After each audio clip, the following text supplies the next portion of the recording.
Hey folks, welcome to Deer Corner. Glad to see you with me. Been raining the last few days. It's kind of pretty muddy out there right now. We had about 3 inches of rain.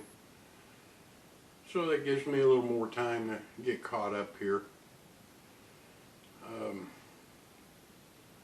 I acquired a few more acres up at the cabin that joins our property. I pretty well know the layout of the land, but I didn't have the elevations. So we went out the other day and got some elevation shots of the property on GPS too. But I use an app called Altimeter Plus GPS. It's on my phone. Very good app. But elevation to me is another key in the figure of scouting for deer. And what I mean by that, for example, up in the mountains we have 2 community scrapes, they're called. They're in the same place every year. Same area, same place. They're about 400 yards apart. And call them a community scrape, and they're there every year. And the funny thing about these 2 scrapes, they're within 50 feet difference of each other on elevation. Now down here at the house it isn't that important, but it is because the ground is like 50 feet difference from the low point to the highest point here.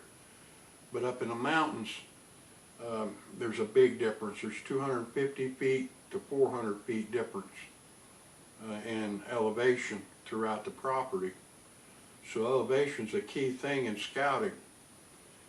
Now, a lot of your mature deer and a lot of your mature bucks especially prefer the higher elevation ridges, especially on a southeast, southwest slope ridge. And they tend to bed down in these areas. Now they don't need a whole lot of cover. They don't need acres of cover to bed down. All they need is something that makes them secure, that they can see, smell, and hear from. It could be the size of a pickup truck, just a few bushes. And finding these elevation spots, you got to do your homework on. Now, picking up this parcel of land that's connecting mine, like I said, I do already know the layout of the land, but I didn't have the elevation.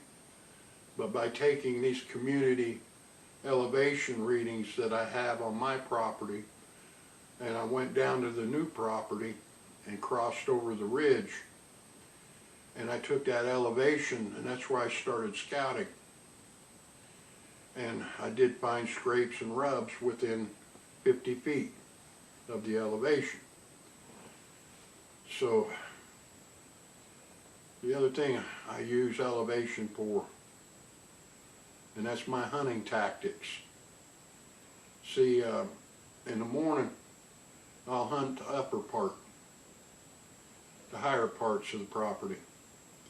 And if I don't stay in it all day long and I decide to move to another stand, that's when I move to the lower bottom areas to hunt. See, you don't need wind.